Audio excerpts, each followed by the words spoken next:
મિત્રો આપણે લાસ્ટ વિડીયોની અંદર લાસ્ટ લેક્ચરની અંદર તો કે વિદ્યુત ચુંબકીય વિકિરણોના તો કે તરંગ સ્વભાવ તરંગ પ્રકૃતિનો આપણે અભ્યાસ કર્યો. હવે આપણે વિદ્યુત ચુંબકીય વિકિરણના ગણ પ્રકૃતિનો અભ્યાસ કરીશું. તો સમજો, આપણે જોયું કે વિદ્યુત ચુંબકીય વિકિરણ વિદ્યુત ચુંબકીય જે વિકિરણો છે, ઇલેક્ટ્રોમેગ્નેટિક જે રેડિયેશન છે, બરાબર છે, તે કેટલીક ઘટનાઓ, બરાબર છે, પ્રકાશની વિદ્યુત ચુંબકીય વિકિરણની કેટલીક ઘટનાઓ, બરાબર છે, તો કે જેવી કે વિવર્તન, વ્યતિકરણ, પ્રકિરણ, શ્વેત પ્રકાશનું પ્રકિરણ, એટલે કે જ્યારે શ્વેત પ્રકાશને જ્યારે આપાત કરવામાં આવે છે ત્યારે તેનું પ્રિઝમ વડે તો કે 7 રંગોમાં વિભાજન થાય છે, બરાબર છે. આ બધી ઘટનાઓ વિદ્યુત ચુંબકીય વિકિરણના તરંગ સ્વભાવ પરથી જાણી શકાય છે. પરંતુ કેટલીક એવી ઘટનાઓ પણ છે કે જે વિદ્યુત ચુંબકીય વિકિરણના તરંગ સ્વભાવ પરથી આપણે જાણી શકતા નથી, બરાબર છે. દાખલા તરીકે તમે જુઓ, પહેલું લખ્યું છે કાળા પદાર્થમાંથી ઉત્સર્જિત થતા વિકિરણનો સ્વભાવ, જેને અંગ્રેજીમાં બ્લેક બોડી રેડિયેશન કહે છે, બરાબર છે. એનો અભ્યાસ આપણે આજે જ હમણાં કરીશું, છતાં પણ શોર્ટમાં સમજી લો કે કોઈ એક બ્લેક પદાર્થ છે, બરાબર છે. આ બ્લેક પદાર્થ ઉપર તો કે પ્રકાશનો મારો કરવામાં આવે છે, બરાબર છે, તો તેમાંથી ઉત્સર્જિત થતા વિકિરણોના સ્વભાવની સંપૂર્ણ માહિતી તો કે તરંગ પ્રકૃતિ પરથી આપણે આપી શકતા નથી, સમજાવી શકતા નથી. ત્યાર પછી છે ફોટો ઇલેક્ટ્રિક અસર. તો કે જ્યારે કોઈ ધાતુ ઉપર પ્રકાશને આપાત કરવામાં આવે છે ત્યારે તે ધાતુમાંથી તો કે ઇલેક્ટ્રોન ઉત્સર્જિત થતા હોય છે. પણ પ્રકાશ કેવો હોય? કોઈ ચોક્કસ આવૃત્તિ ધરાવતો પ્રકાશ, બરાબર છે, અથવા તેનાથી વધુ આવૃત્તિ ધરાવતો પ્રકાશ જ્યારે તેની ઉપર ધાતુ પર આપાત કરવામાં આવે છે ત્યારે તે ધાતુમાંથી તો કે ઇલેક્ટ્રોન ઉત્સર્જિત થાય છે.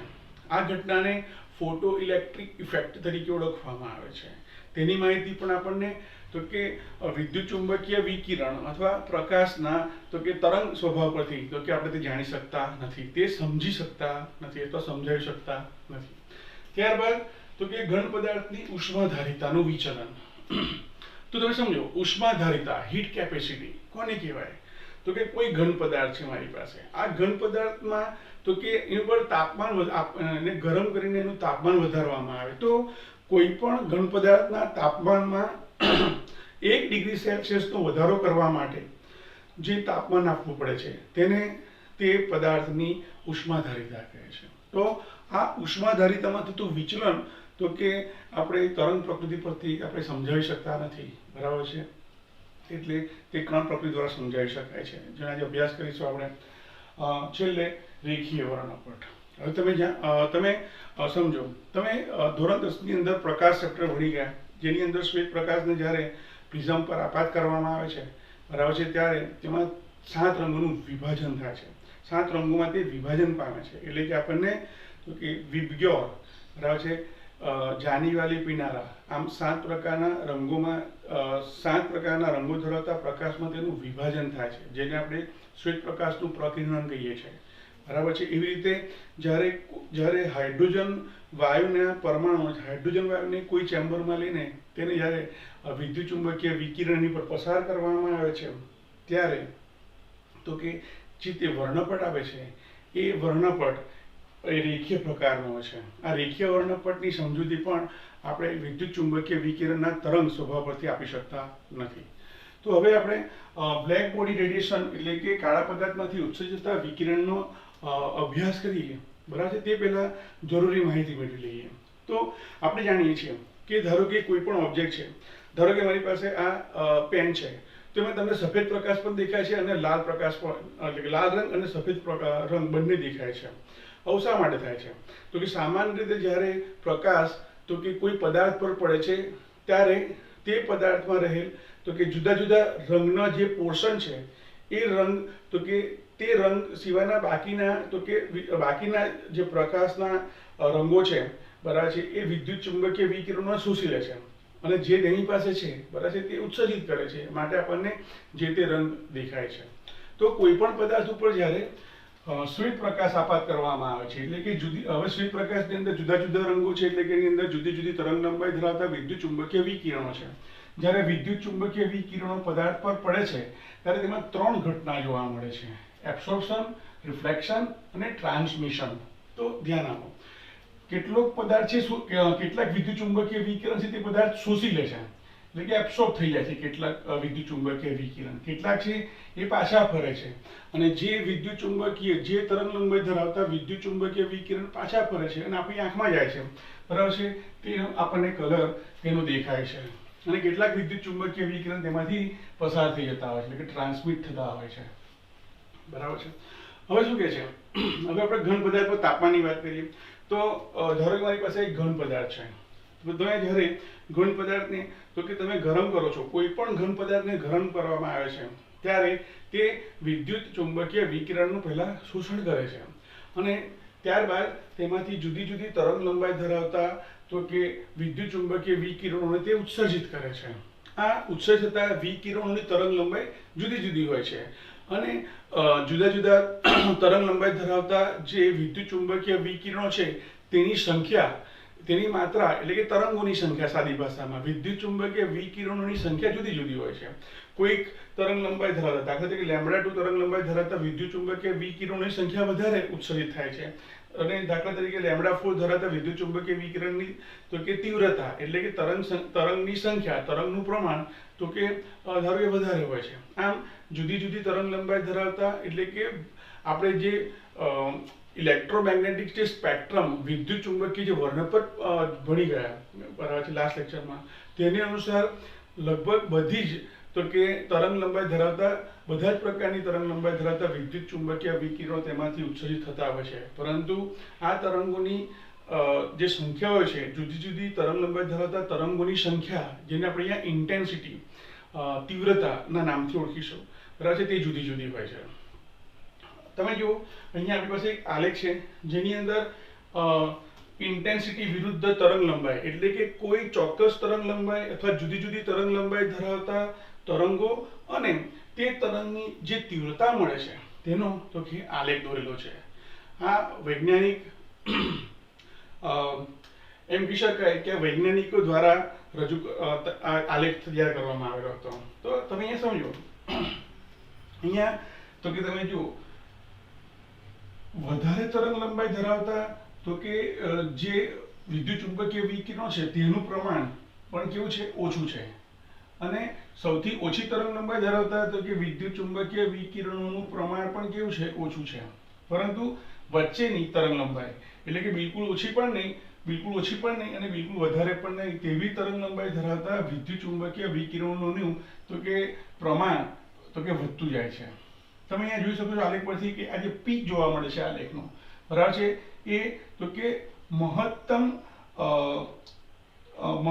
એટલે કે એવી તરંગ લંબાઈ ધરાવતા તો કે તરંગોનું રિપ્રેઝન્ટેશન કરે છે જેનું પ્રમાણ કેવું છે, સૌથી વધારે છે.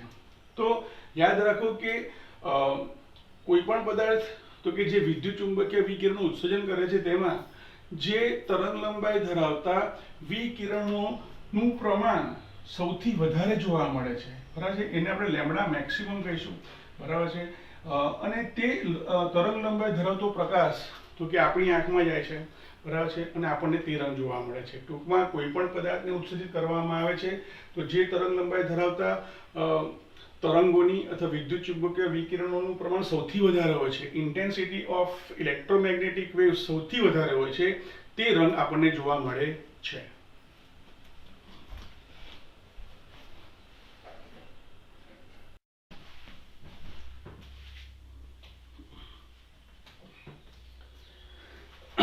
મિત્રો, આપણે જોયું કે ગરમ પદાર્થને જ્યારે કોઈ ઘન પદાર્થને ગરમ કરવામાં આવે છે ત્યારે તે જુદી જુદી તરંગ લંબાઈ ધરાવતા પ્રકાશનું ઉત્સર્જન કરે છે, અને એમાં પણ જે તરંગ લંબાઈ ધરાવતા પ્રકાશના તરંગોની સંખ્યા અથવા વિદ્યુત ચુંબકીય વિકિરણોની સંખ્યા વધારે હોય છે તે આપણને રંગ જોવા મળે છે. ઉદાહરણ દ્વારા સમજવા પ્રયત્ન કરીએ તો કે ધારો કે મારી પાસે લોખંડનો સળિયો છે, તો લોખંડનો ગોળો છે. હવે એને હું તો કે ભઠ્ઠીની અંદર, બરાબર છે, એને ગરમ કરવા માટે મૂકું છું. ધીમે ધીમે એ લોખંડનો જે ગોળો છે અથવા સળિયો છે એનું તાપમાન ધીમે ધીમે વધશે, બરાબર છે. લગભગ 200 થી 300 ડિગ્રી સેલ્સિયસ તાપમાન બાદ ત્યાં સુધીને તે લોખંડના ગોળાનો તો કે રંગ બદલાતો નથી, એ જેવો છે તેવો જ દેખાય છે. પરંતુ એક ચોક્કસ તાપમાન જ્યારે એનું થાય છે લોખંડના ગોળાનું, બરાબર, વિદ્યુત ચુંબકીય વિકિરણો શોષીને તે દરમિયાન તો કે તે ઝાંખો શરૂઆતમાં ઝાંખો લાલ દેખાય છે. હવે તો કે વધારે જ્યારે એને ગરમ કરીએ છીએ ત્યારે તેમાંથી નીકળતો જે વિદ્યુત ચુંબકીય વિકિરણ છે બરાબર છે તેની આવૃત્તિ બરાબર છે વધે છે, એટલે તરંગ લંબાઈ કેવી થાય છે? ઘટે છે. અને પરિણામે તે શરૂઆતમાં ઝાંખો લાલ વધારે ગરમ થતા લાલ રંગનો એનાથી વધારે ગરમ થતા નારંગી રંગનો દેખાય છે, વધારે ગરમ કરતા એ પીળા રંગનો દેખાય છે, અને જ્યારે ખૂબ જ એક્સ્ટ્રીમ લેવલ પર જ્યારે ગરમ કરવામાં આવે છે ત્યારે તે વાદળી રંગમાં ફેરવાય છે. તો આપણે આ બધા જ રંગોની આપણને તીવ્રતા તરંગ લંબાઈ આપણે જાણીએ છીએ. આપણે જાણીએ છીએ કે ભાઈ ઝાંખો લાલ કલર હોય બરાબર છે તો ત્યારે એટલે કે લાલ કલર માટે આપણને લેમ્બડાનું મૂલ્ય કેટલું મળે છે? તો કે 400 નેનોમીટર બરાબર છે. અને વાદળી રંગ માટે તો કે લગભગ ઝાંખા લાલ કલર માટે આપણને 750 નેનોમીટર મળશે, જ્યારે વાદળી રંગ માટે આપણને 400 નેનોમીટર તરંગ લંબાઈ જોવા મળે છે બરાબર છે. 400 નેનોમીટર તરંગ લંબાઈ જોવા મળે છે. આમ એનો અર્થ શું થયો? તો કે જેમ જેમ તાપમાન વધતું જાય છે તેમ તેમ તો કે તે ઝાંખા લાલથી એટલે કે લાલથી વાદળી રંગ તરફ જાય છે, એટલે કે તેની તરંગ લંબાઈ કેવી થાય છે? તો કે તરંગ લંબાઈ ઘટતી જાય છે, અને તરંગ લંબાઈ અને આવૃત્તિ બંને એકબીજાના વ્યસ્ત પ્રમાણમાં છે બરાબર છે. એથી તો કે તેની આવૃત્તિ વધતી જાય છે. મિત્રો યાદ રાખો કે કોઈ પણ પદાર્થને જ્યારે ગરમ કરવામાં આવે છે ત્યારે તેનું તાપમાન ધીમે ધીમે વધે છે, અને તાપમાન વધતા તો કે જે તેની તરંગ લંબાઈ છે એ ઘટાડો થાય છે, અને એની આવૃત્તિમાં તો કે વધારો થાય છે. આપણે હવે બ્લેક બોડી રેડિયેશન ભણીશું ત્યારે આપણને આની જરૂર પડશે. તમે જ્યારે બુકમાં લખો છો ત્યારે તમારે જે આગળ જે લખ્યું એના પછી તમારે તરત આ લખવાનું છે, અને પછીથી આખો આ પોર્શન લખવાનો છે. એટલે આ પોર્શન અહીંથી શરૂ થઈને આ તરફ જશે અને અહીંયા પૂરું થશે. તો ધ્યાન રાખો. બ્લેક બોડી રેડિયેશન, કાળો પદાર્થ. કાળો પદાર્થ એક એવો પદાર્થ છે કે તેની ઉપર તો કે પ્રકાશનું જ્યારે એની ઉપર પ્રકાશને જ્યારે આપાત કરવામાં આવે છે ત્યારે એ પ્રકાશમાં રહેલા બધા જ વિદ્યુત ચુંબકીય વિકિરણોનું તો કે શોષણ કરે છે, અને તે બધા જ વિદ્યુત ચુંબકીય વિકિરણોને પાછો શું કરે છે? ઉત્સર્જિત કરે છે. તે પોતાની પાસે કશું રાખતો નથી, જે લે છે તે બધું જ પાછું આપણને તો કે સોંપી દે છે. આમ કાળો પદાર્થ એ આદર્શ પદાર્થ છે તેમ કહેવાય છે બરાબર છે.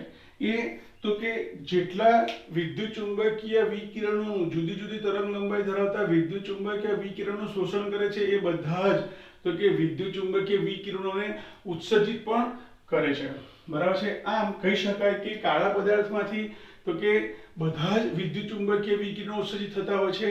પરિણામે કાળા પદાર્થમાંથી ઉત્સર્જિત થતા વિકિરણોને આપણે બ્લેક બોડી રેડિયેશનના નામથી ઓળખીએ છીએ. હવે તો કે આપણે જે અગાઉ જોયું એને સમજવા માટે તો કે મેક્સ પ્લાન્ક નામના વૈજ્ઞાનિકે ઈસવીસન 1900માં એટલે કે 20મી સદીની શરૂઆતમાં તો કે આ બ્લેક બોડી રેડિયેશનને તો કે સમજાવી શક્યા હતા. અહીંયા જુઓ, જ્યારે તમે બ્લેક બોડીને ગરમ કરો છો, હવે આપણે એફીના સળિયા અથવા એફીના તો કે ગોળા વડે સમજવા પ્રયત્ન કરીએ. તમે જ્યારે કોઈ પદાર્થને ગરમ કરો છો બરાબર છે ત્યારે એનું જેમ જેમ તાપમાન બદલાય છે તેમ તેમ તેનો રંગ બદલાય છે. આવું શા માટે થયું? તો કે તાપમાન બદલાતા તો કે ઉત્પન્ન થતા વિદ્યુત ચુંબકીય વિકિરણોની તીવ્રતામાં પણ ફેરફાર જોવા મળે છે. વિદ્યુત ચુંબકીય વિકિરણોની તીવ્રતા જેની સૌથી વધારે હશે એ આપણને રંગ દેખાય છે. તો અહીંયા ઇમેજિન કરો કે ધારો કે કોઈ T1 તાપમાને તો કે એ લાલ રંગના પ્રકાશનું ઉત્સર્જન કરે છે બરાબર છે.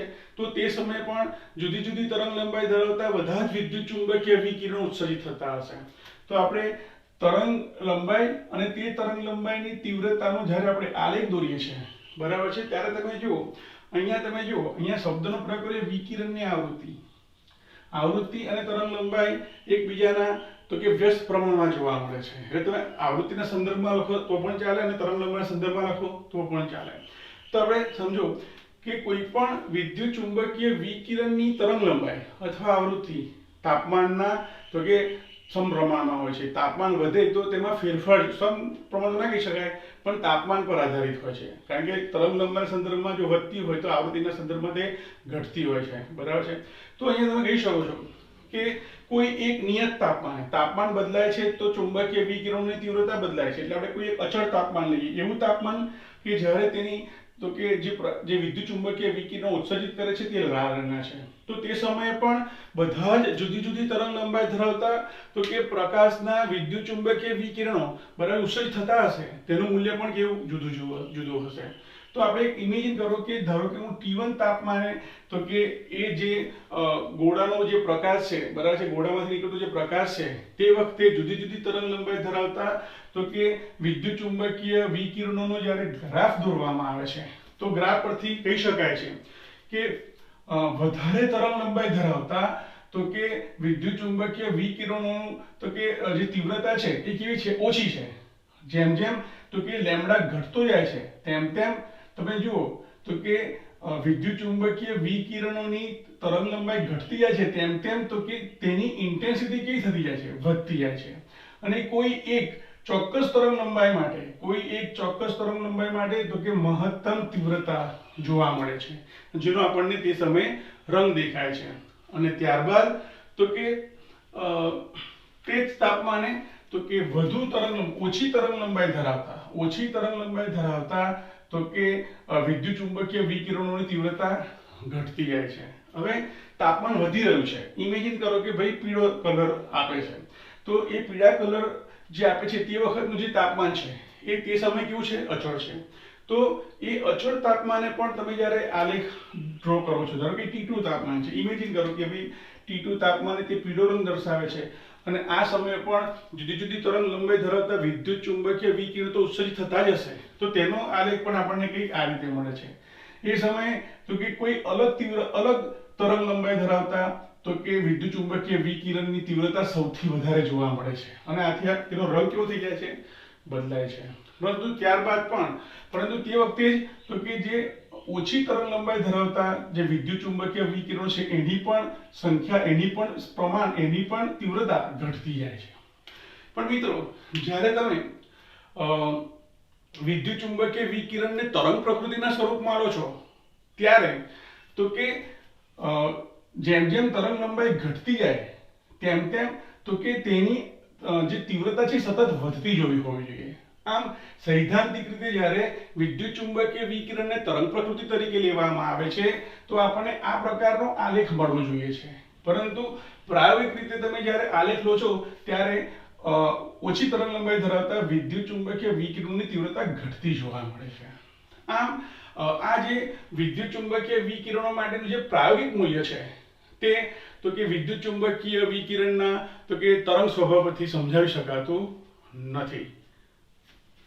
સાથે સાથે મિત્રો યાદ કરો, જ્યારે આપણે આકાશની અંદર રહેલા સ્ટાર્સની વાત કરીએ, તારાઓની વાત કરીએ, તો એ તારાઓમાં કેટલું તાપમાન રહેલું છે અથવા સૂર્યમાં કેટલું તાપમાન રહેલું છે તે નક્કી કરવા માટે તો કે આ રંગની તીવ્રતાનો અભ્યાસ કરવામાં આવે છે. જુદા જુદા સ્ટાર્સમાંથી, જુદા જુદા તારાઓમાંથી નીકળતા પ્રકાશના જે રંગ છે તેના આધારે તેનું તાપમાન કેટલું છે તે જાણી શકાય છે. આ એક વધારાની માહિતી હતી, યાદ રાખવાની કોઈ જરૂર નથી.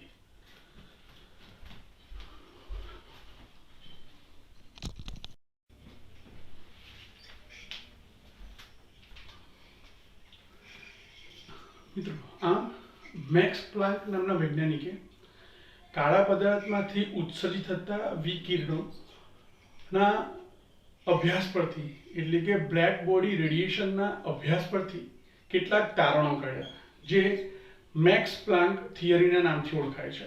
તો ધ્યાન આપો, એને શું નક્કી કર્યું તો કે જ્યારે કોઈ પરમાણુ કે અણુ પર જ્યારે પ્રકાશનો મારો કરવામાં આવે છે ત્યારે તે મારો કરવામાં આવે છે ત્યારે જે અણુમાં રહેલા જે પરમાણુ છે બરાબર છે, જે ઉર્જાનું શોષણ કરે છે અથવા તે ઉર્જાનું શોષણ કરીને ત્યારબાદ તે ઉર્જાનું એટલે કે વિદ્યુત ચુંબકીય વિકિરણનું ઉત્સર્જન કરે છે ઉર્જા સ્વરૂપે, તે દરમિયાન તે જે ઉર્જાનું શોષણ કે ઉત્સર્જન કરે છે તે સતત હોતું નથી, પરંતુ તે અસતત રીતે થતું હોય છે. ધ્યાન આપો, સૌથી અગત્યનો મુદ્દો છે. આનો અર્થ શું થયો અહીંયા ધ્યાન આપો. તો કે બે પ્રકારના વેવ્સ અહીંયા દર્શાવ્યા છે, કન્ટિન્યુઅસ વેવ અને ડિસકન્ટિન્યુઅસ વેવ, અથવા સતત તરંગ અને અસતત તરંગ. સતત તરંગનો અર્થ એવો થયો કે વિદ્યુત ચુંબકીયકરણ સતત કન્ટિન્યુઅસ, તો કે એ સતત તો કે ગતિ કરતો હોય અને પદાર્થને સતત ત્યાગતો હોય. અને અસતતનો અર્થ થયો કે તે આ રીતે નાના નાના ટુકડાઓની અંદર તે તો કે શોષાતો હોય અથવા તે ઉત્સર્જિત કરતો હોય. તો વૈજ્ઞાનિક મેક્સ પ્લાન્કે એવું કીધું કે અણુમાં રહેલા પરમાણુ જ્યારે શક્તિનું શોષણ કે ઉત્સર્જન કરે છે તે સતત રીતે નહીં પરંતુ અસતત રીતે જોવા મળે છે. અને આ જે અસતત મીન્સ કે જે ટુકડા સ્વરૂપમાં જે જોવા મળે છે, બરાબર છે, અને એના દ્વારા તે ઉર્જાનું પદાર્થ શોષણ કરતો હોય અથવા ઉત્સર્જન કરતો હોય, તેમાં ઉર્જાનું છે સૌથી ઓછું પ્રમાણ જોવા મળે છે. આ ફોર્મમાં અહીંયા સતત ઉર્જા છે, અહીંયા ઉર્જા તો કે ટુકડા સ્વરૂપે છે. તો આ ઉર્જાનું સૌથી ઓછું પ્રમાણ, બરાબર છે, જે છે એને ક્વોન્ટમના નામથી તો કે ઓળખવામાં આવે છે. એટલે કે મેક્સ પ્લાન્કે આ ઉર્જાનું સૌથી નાનું સ્વરૂપ કે જેનું શોષણ કે ઉત્સર્જન થાય છે એને ક્વોન્ટમ નામ આપ્યું. બરાબર છે. ક્વોન્ટમ એ એક વચન શબ્દ છે. જ્યારે આવા ઘણા બધા ક્વોન્ટમની વાત કરીએ તો તેને સંયુક્ત રીતે ક્વોન્ટાના નામથી ઓળખવામાં આવે છે. બરાબર છે. આ જ ક્વોન્ટા આપણે અહીંયા આ રીતે દર્શાવ્યા છે. એક પેકેટ, ક્વોન્ટાનો અર્થ થયો ઉર્જાનું એક પેકેટ, બરાબર છે. તો આ ઉર્જાના જુદા જુદા પેકેટ છે, એટલે કે ક્વોન્ટમ છે. આ પણ શું છે? ક્વોન્ટમ છે.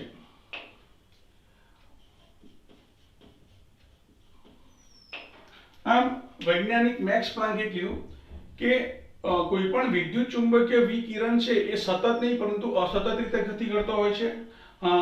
અને જે એનું સૌથી નાનું જે મૂલ્ય છે અથવા જે ઉર્જાનું સૌથી નાનું, બરાબર છે, જે નાનો ઘટક છે જેને ઉર્જાના પેકેટ અથવા બંડલ સ્વરૂપે ઓળખવામાં આવે છે, જેને ક્વોન્ટમના નામથી ઓળખવામાં આવે છે.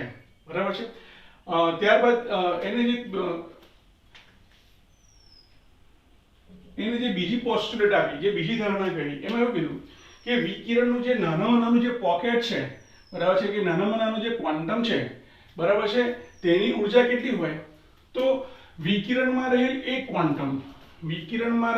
ક્વોન્ટમ ની ઉર્જા, જેને આપણે કેપિટલ E વડે દર્શાવીએ, અને એ જે વિકિરણ છે એની જે તરંગ લંબાઈ પરથી મળતી જે આવૃત્તિ છે, બરાબર છે, એ બંને એકબીજાના સમપ્રમાણમાં હોય છે. આવૃત્તિ વધારે તો ક્વોન્ટાઇઝેશન એનર્જી કે વધારે જોવા મળે. એટલે E અને આવૃત્તિ બંને એકબીજાના સમપ્રમાણમાં હોય છે. સમપ્રમાણતા કાઢી નાખીએ તો અહીંયા એક સપ્રમાણતા અચળાંક મૂકવો પડે. પ્લાન્ક નામના વૈજ્ઞાનિકે તે આ ઇફેક્ટ થિયરી રજૂ કરી માટે તેને પોતાના નામ પરથી તો કે સપ્રમાણતા અચળાંકને H નામ આપ્યું, જેને પ્લાન્ક કોન્સ્ટન્ટ તરીકે ઓળખવામાં આવે છે. બરાબર છે. એટલે હું લખું છું કે H બરાબર શું છે? પ્લાન્ક કોન્સ્ટન્ટ અથવા પ્લાન્ક અચળાંક, જેનું મૂલ્ય H બરાબર 6.626 × 10⁻³ નક્કી કરવામાં આવ્યું. બરાબર. તેને એકમ ખાસ યાદ રાખજો, જૂલ × સેકન્ડ છે. હવે આપણે ભણી ગયા કે ન્યુ શું છે? તો કે ન્યુ છે એ તો કે પ્રકાશની ગતિ અને તરંગ લંબાઈનો ગુણોત્તર છે. ન્યુ બરાબર c/λ છે. તો ન્યુની જગ્યાએ આપણે c/λ મૂકીએ તો આપણને આ સૂત્ર મળે. તમારે આ બે સૂત્રો ખાસ યાદ રાખવાના છે, એક્ઝામ્પલ ન્યુમેરિકલના પોઈન્ટ ઓફ વ્યૂ પણ. હવે શું કહે છે? એને ત્રીજી પોસ્ટ્યુલેટ આવી તો કે જ્યારે વિદ્યુત ચુંબકીય કિરણો કોઈ એક પદાર્થ પર સતત પડતા હોય તો પદાર્થ દ્વારા શોષાતી કુલ ઉર્જા અથવા ઉત્સર્જિત થતી કુલ ઉર્જા જે છે એનું મૂલ્ય એ આ ક્વોન્ટમના મૂલ્યના પૂર્ણ ગુણાંકમાં હોય છે. મલ્ટિપલ હોલ નંબર જેને કહી શકાય, બરાબર છે, અડધું ના હોઈ શકે, બરાબર છે. તો E બરાબર nhν આ એક ક્વોન્ટમ દર્શાવે છે. પણ ધારો કે એવા n ક્વોન્ટમ તો કે એ પદાર્થ શોષતો હોય અથવા n પદાર્થ ઉત્સર્જિત કરતો હોય, n ક્વોન્ટમ ઉત્સર્જિત કરતો હોય તો તે વખતે એની કુલ ઉર્જા કેટલી થશે? તો કે E બરાબર જે તે ક્વોન્ટમની સંખ્યા. હવે ક્વોન્ટમ ટુકડામાં ના હોઈ શકે. મારે ઇલેક્ટ્રોનને ધારો કે તોડવો હોય તો તે અડધો ના હોઈ શકે, એને આખો જ રાખવો પડે, બરાબર છે. મારી પાસે લાડવો હોય તો કે સમોસો હોય તો અડધું તોડીને બીજાને આપી શકું, બરાબર છે. પણ દરેક વસ્તુ કંઈ અડધી ના આપી શકાય. પાણીનો અણુ અડધો ના આપી શકાય, બરાબર છે. તો એવી રીતે અહીંયા શું કીધું તો કે પદાર્થ દ્વારા શોષાતી કે ઉત્સર્જિત થતી કુલ ઉર્જાનું જે મૂલ્ય છે એ જે ક્વોન્ટમનું મૂલ્ય છે એનર્જીનું છે એના પૂર્ણ પૂર્ણાંક ગુણકમાં મલ્ટિપલ હોલ નંબરના ફોર્મમાં જોવા મળે છે. એટલે n પર શું થશે 1 2 3 4. તમે દાદરા ચડતા હોય, પગથિયા ચડતા હોય તો તમે અડધું પગથિયું ક્યારેય ના ચડી શકો. એક પરથી તમારે સીધું બીજા પર તમારે બીજા સ્ટેપ પર તમારે પગ મૂકવો પડે. વચ્ચે અડધું પગથિયું કોઈ ચડી શકાતું નથી. એમ તો કે ક્વોન્ટમનું અડધું મૂલ્ય ક્યારેય મળે નહીં. હંમેશા પૂર્ણ ગુણકના સ્વરૂપમાં જોવા મળે છે. આમ E બરાબર ધારો કે n ની જગ્યાએ 1 મૂકું, 2 મૂકું, 3 મૂકું, બરાબર છે. તો આ રીતે આપણને જુદી જુદી એનર્જીના મૂલ્યો મળે જેને ક્વોન્ટાઇઝેશન ઓફ એનર્જી અથવા ક્વોન્ટીકૃત ઉર્જા તરીકે ઓળખવામાં આવે છે.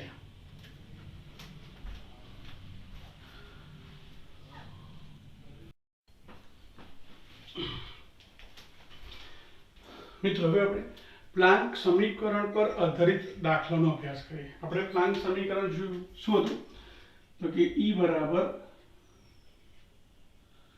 h new. આ સમીકરણ પર આધારિત બે દાખલા જોઈએ. અહીંયા શું કહે છે જુઓ, 5 × 10⁻14 હર્ટ્ઝ આવૃત્તિ ધરાવતા વિકિરણના એક ક્વોન્ટમની ઉર્જા શોધો. આપણે હમણાં જ ભણી ગયા કે ક્વોન્ટમ શું છે તો કે ઉર્જાનું ખૂબ જ નાનું સ્વરૂપ. કેવું સ્વરૂપ તો કે પેકેટ કે બંડલ ફોર્મમાં, in the form of packet or bundle, બરાબર છે. એનર્જી જે છે, બરાબર છે, એ આપણે શું કહીએ છીએ ક્વોન્ટમ તરીકે ઓળખીએ છીએ. તો અહીંયા એક ક્વોન્ટમની આપણે કેટલી એનર્જી છે નક્કી કરવી છે. તો તમને અહીંયા શું આપ્યું છે જુઓ. તો આપણે પહેલા તો ડેટા લખીએ શું આપેલું છે અહીંયા. તો કે અહીંયા તમને આવૃત્તિ આપેલી છે. આવૃત્તિ એના બરાબર 5 × 10⁻14 હર્ટ્ઝ. હર્ટ્ઝને આપણે સેકન્ડ ઇન્વર્સ થી પણ ઓળખીએ છીએ. તો આપણે એવું લખી શકીએ 5 × 10⁻14 સેકન્ડ ઇન્વર્સ, બરાબર છે. હવે તો કે સૂત્ર શું છે આપણી પાસે તો કે E બરાબર h ન્યુ. પણ h કેટલો છે તો કે h એ પ્લાન્ક અચળાંક છે જેનું મૂલ્ય છે 6.626 × 10⁻34 જૂલ ઇન્ટુ સેકન્ડ. અહીંયા આપણે સેકન્ડ ઇન્વર્સમાં એટલે ફેરવ્યું કારણ કે આપણે એને કટ કરી શકીએ અથવા એડ કરી શકીએ. જે થતું હશે તે જોઈએ આપણે. તો અહીંયા પ્લાન્ક અચળાંકનું મૂલ્ય છે 6.626 × 10⁻34, બરાબર છે. એકમ શું છે એનો જૂલ ઇન્ટુ સેકન્ડ ઇન્ટુ તો કે નું મૂલ્ય શું છે 5 × 10⁻14 સેકન્ડ ઇન્વર્સ. તો તમે અહીંયા જો અહીંયા સેકન્ડ અને સેકન્ડ ઇન્વર્સ ઉડી જાય તો આપણો આન્સર શેમાં આવશે? જૂલમાં આવશે, બરાબર છે. તો લખી દઈએ આપણે. તો 6 × 35 300 શું વધી 3 5 × 10 = 3 13 3 વધી 1 6 × 35 ને 31 અહીંયા 3 તો 6 × 35 ને 3 33 તો 33.130 ગુણ્યા અહીંયા 10 તો કે -34 વત્તા એની 14 આધાર સરખો હોય તો ઘાતોનું શું થાય? સરવાળો થાય, બરાબર છે. તો આપણે લખી શકીએ અહીંયા તો કે 3.13 × 10⁻20 એના બરાબર શું લખી શકીએ તો કે 3.3313 ઇન્ટુ તમે અહીંયા ઘટાડો કરો છો તો અહીંયા વધારો કરવો પડે તો લખાઈશું 10⁻19, બરાબર છે. એનો યુનિટ શું છે? જૂલ છે. તો આ રીતે આપણે એક ક્વોન્ટમની ઉર્જા મેળવી શકીએ, બરાબર છે.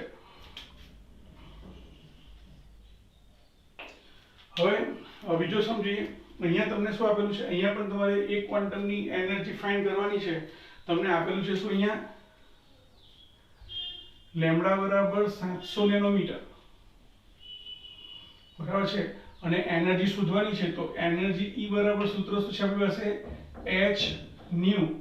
પણ આપણે ન્યુ ની જગ્યાએ c/λ લખી શકીએ તો h × c/λ. તો હવે આપણે h નું મૂલ્ય અહીંયા 700 નેનોમીટર છે તો આપણે એની જગ્યાએ શું લખાય? તો કે 700 ગુણ્યા 10⁻⁹